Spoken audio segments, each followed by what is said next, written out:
Meteorologist Danielle Noyes here for the 1 Degree Outside Weather Network. This is your insights video, the deeper dive at what's going on with the weather over the coming days. Not quite as hot on Thursday, still humid though, with a cold front nearby that will bring a chance for scattered showers and thunderstorms. Weekend details will break down a new announcement, the first ever weather network. If you're one of our members, maybe you're watching it right now. It's exclusive first access for our members. We want your feedback. More information on how to sign up. It's included in each of our membership levels. Membership.onedegreeoutside.com. Huge thank you for your continued support. Meanwhile, Tropical Storm Erin will continue to gradually strengthen in the coming days, making westward motion. By the time we get to later on Thursday night, likely to become a Category 1 hurricane. Notice the cone of probability now north of Puerto Rico, but a major hurricane by the time we get to the upcoming weekend. Erin may pass close enough to Puerto Rico, the northern Leeward Islands, the Virgin Islands, to have some impacts by the time we get to the upcoming weekend. Matt had a great explanation of what goes on with the tropics and the pattern overall in pattern predictions. I'll link it right here at the top, so check it out.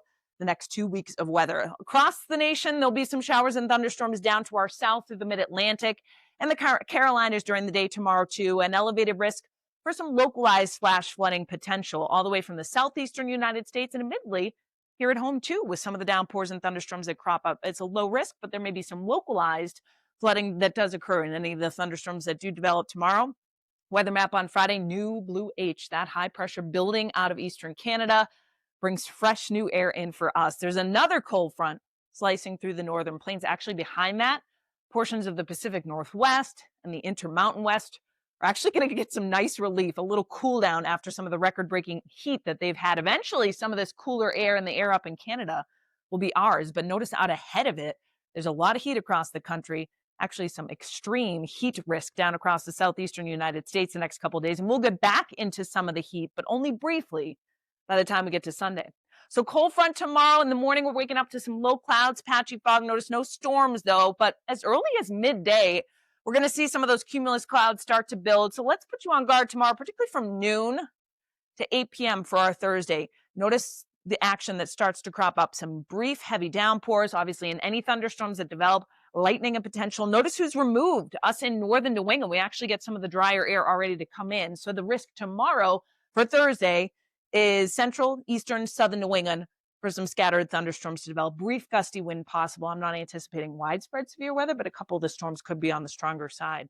Friday feels like a totally different day. The dew point will drop. Fresh new air comes in. The humidity is in check for Saturday. The only spot we'll be keeping an eye on for an isolated shower is from western Massachusetts into western Connecticut. It's not going to ruin the day or anything like that, but you notice a little green blip showing up here. Otherwise, it's dry to start the weekend. Temperatures running in the 80s. Beautiful summer weather on Saturday. And then Sunday, we start with sun. We end up with some building clouds. Here comes a cold front. This is by the time we get to lunchtime. So northern New England may get into a chance of a thunderstorm, particularly during the afternoon. We'll see how they can hold together as that front pushes south across New England. That's the leading edge of much cooler air that will come in actually for much of next week. Matt talked about that in pattern predictions as well. High temperatures during the day on Thursday, topping out in the 80s. So that's what I mean, not the 90 to 95 we've seen in many areas, though we'll come close to 90 in some spots with that threat for a shower storm, south-southwest wind. And then the wind shifts around, brings in that drier air Thursday night. 50s in much of northern New England, 60s. So we'll take much of the night, but you can open up the windows and let the fresh air in. The only spot, by the way, will take a little bit longer for that humidity to drop, especially is along and south of the Mass Pike. But you'll feel the difference as the dew points continue to drop during the day on Friday. High temperatures running in the 70s in far northern Maine, right around 80. Beautiful day overall, good amount of sunshine. Low to mid 80s for most of central and southern New England. By the time we get to Friday night, yes, it's a windows open type of night. Low humidity, 40s in some of far northern New Hampshire, Coos County, northern Maine, Caribou. Look at that, 45 degrees. Many spots in the 50s to around 60, mid 60s when you get south of the Mass Pike. And then Saturday, back into the mid to upper 80s, good amount of sunshine. Humidity, again, still in check. In southern New England, it goes up a bit. It's not oppressive, but dew points will climb back into the lower 60s. And then we're up near 90 degrees again on Sunday. There comes that cold front, but it's 1 day of heat. You'll see it in the 14-day forecast too on our app before cooler air comes back. Interactive radar, by the way, great tool to have for some of the thunderstorms. Past plus future mode. You can see where they are, where they're going. All the info you need is at app.onedegreeoutside.com in terms of how to best use it as well. And don't forget our merchandise. We've got t-shirts, hats, mugs, gift cards on there too.